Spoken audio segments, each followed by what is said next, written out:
কি কাণ্ড শুরু হয়েছে মাধবপুরে।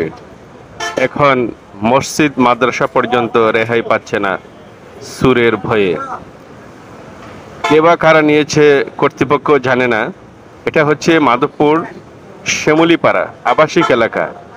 এই জামি মসজিদ হচ্ছে মসজিদ, এটা শ্যামলীপাড়ার।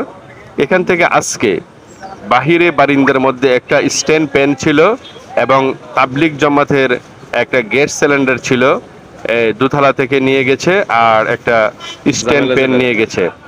ভিতরটা বন্ধ ছিল, বারিন্দাটা খোলা ছিল বাহির থেকে।